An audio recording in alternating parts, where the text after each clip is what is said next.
mardi prochain, partout en France, ils descendront dans la rue pour exprimer un malaise qui grandit et qui rejoint celui des urgentistes. Patricia Issa et Guillaume Marcon sont allés à leur rencontre dans les Bouches-du-Rhône. Une caserne de pompiers, comme un peu partout en France. Et des soldats du feu trop souvent sollicités, pour rien, ou pris pour cible. Le moral des troupes est aujourd'hui sérieusement atteint. La caserne de Miramas nous a ouvert ses portes.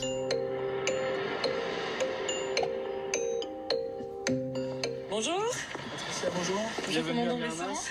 Bonjour. Lieutenant Dulac. C'est ça, le chef de centre. Merci de nous accueillir.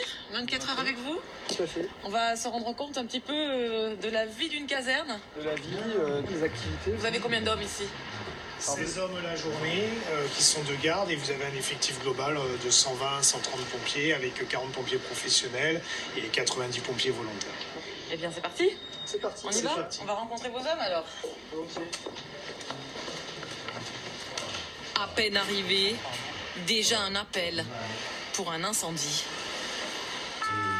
En quelques secondes, le camion-citerne part en intervention, direction la cité des Rousses, à la recherche du départ de feu signalé. On va essayer de trouver l'intervention. En tout cas, vu que c'est un départ de feu et qu'il n'y a pas de fumée, je pense que globalement, c'est pas grand-chose. Ça arrive souvent ? Des fausses alertes comme ça ? Ouais, ça peut arriver. Alors après, il y a des périodes, des fois après 17h, quand ils sont plus à l'école. Et là, on est mercredi après-midi, donc ils s'ennuient. C'est plus l'oisiveté que la méchanceté, en fait. Arrivé sur place, fausse alerte, comme souvent. Donc nous on a démoré, d'accord, on y va, merci. Les interventions sans gravité s'enchaînent et tout d'un coup, la tension monte. Une urgence vitale. Dans cet immeuble, un homme de 82 ans est tombé sur la tête. Il a glissé, chute mécanique. Il est sujet à des malaises d'habitude ? Non. Il vous a parlé ou pas ? Non. Non. À aucun moment il vous a parlé. Les pompiers stoppent l'hémorragie. Dans cette cage d'escalier, ils sont dans leur cœur de métier, procéder aux premiers secours. La victime ne sera pas déplacée. Ils doivent attendre l'arrivée du médecin urgentiste. Et on va essayer de le mettre sur le plan dur en fait.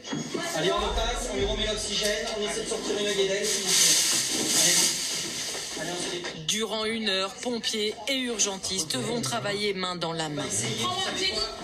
Prends-moi un peu de la célocurine, tu me prends une ampoule de célo.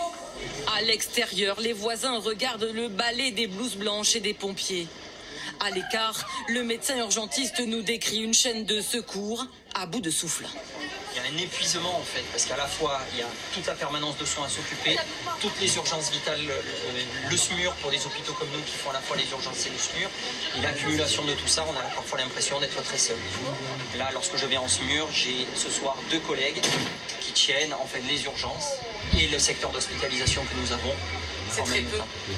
Oui, c'est très peu. C'est un bassin de population qui fait plus de 150 000 personnes aujourd'hui. On est 3 médecins et véritablement, à part, j'allais dire, presque de garder la foi, quoi. J'allais dire, il y a beaucoup de médecins urgentistes qui commencent à se demander en fait comment ils vont faire pour tenir dans les années à venir. Petit moment de détente. À l'heure du dîner, les langues se délient entre sens du devoir et état d'âme. C'est plus facile d'avoir les pompiers que d'avoir des médecins. Les médecins sont surchargés de travail. C'est plus facile d'avoir les pompiers que d'avoir des ambulances privées. C'est plus facile d'avoir les pompiers que peut-être même d'avoir des amis. Parce que parfois, les gens, ils se retrouvent sans famille, sans amis. Et qui est-ce qu'on va appeler? Les pompiers parce qu'on est en détresse. On est un dernier maillon de la chaîne. Des missions compliquées au quotidien et un tabou. Ils sont parfois victimes de violences. À ce sujet, ils resteront évasifs. Devoir de réserve oblige. Qu'est-ce qui s'est passé dimanche, par exemple? On est sorti pour des poubelles, et puis l'ingénieur s'est présenté, et puis après des petits jeunes qui ont jeté des cailloux à droite à gauche. On n'a pas été touché physiquement, mais c'est juste déjà le geste qui est là, et il y a des petits moments où c'est comme ça, il y a une incivilité. Ouais, c'est plus des incivilités qui des fois s'accélèrent suivant les périodes de l'année. Après, c'est du cassage, voilà, des petits trucs de jeunes qui veulent s'amuser. À 20 km de là, leurs collègues de Martigues, eux, sont en grève. La violence, ils ont décidé d'en parler sur le ton de l'humour, en pastichant le clip du rappeur Aurel San. Les sapeurs-pompiers, simple. On demande une meilleure prise en compte contre les agressions sur les sapeurs-pompiers, basique. Le seul à accepter de parler du sujet à visage découvert, c'est leur délégué syndical. Nous, maintenant, se faire cracher dessus ou se faire insulter gratuitement, ça devient dégradant. Vous vous sentez soutenu par votre hiérarchie dans ce type de situation? Très sincèrement, pas de vague. Voilà. Quand on dit il faut systématiquement faire des dépôts de plainte, pas de vague. Depuis 3 mois, les pompiers sont en grève. Mais comme les urgentistes, ils sont à leur poste pour porter secours. Leur mouvement est donc quasi invisible. Je vous le disais dans les titres.